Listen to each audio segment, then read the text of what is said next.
Hey, it's the champ Antonio Tarver, and you're listening to Tarver's Take.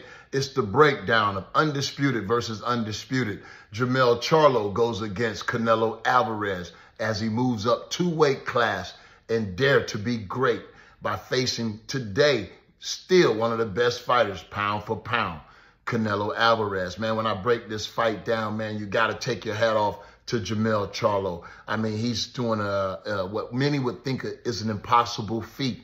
But you got to take your hat off and give him credit for believing in himself that he can even do such a feat.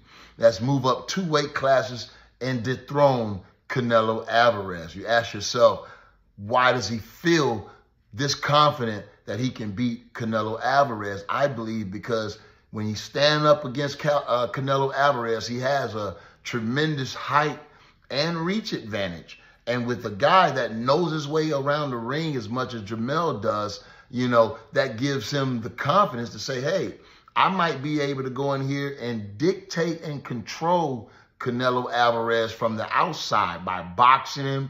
You feel me? Staying out front with that big jab, throwing straight, clean shots, and, you know, really dictating the pace in a long fight, you know, because Canelo is going to definitely put that pressure on him. When I look at the comparisons, you got to go back and look at the Castano fight, both of them, you know what I'm saying? Especially the second one. I think when you look at that, you see the same type of tactics that you think Canelo is going to try to imply. You know what I'm saying? Break him down to the body as he is famously known for with that right hand, banging to that kidney anytime it's available, and finishing with that big left hook to the body and to the head. That's signature Canelo Alvarez. You feel me? But, you know, I believe Canelo's going to have to turn back the clock, turn back the hands of time, and be that type of Canelo we saw after the Mayweather loss. You feel me? Where he really got on his boxing game, and we saw that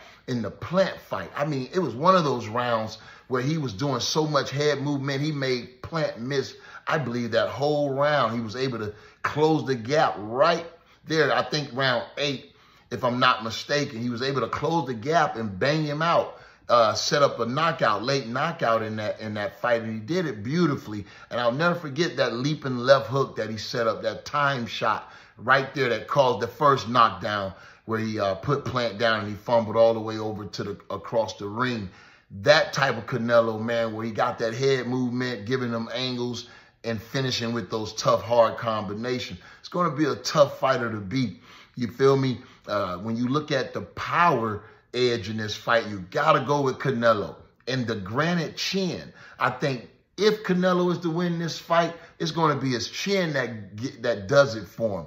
He's going to be able to take everything that Jermell has to offer and then some, and then he's going to be able to answer with those famous counter punches that he's noted for. That's how I see this fight going. I can see both of these fighters winning. I really can. But Jermell is going to have to really, I think, master himself.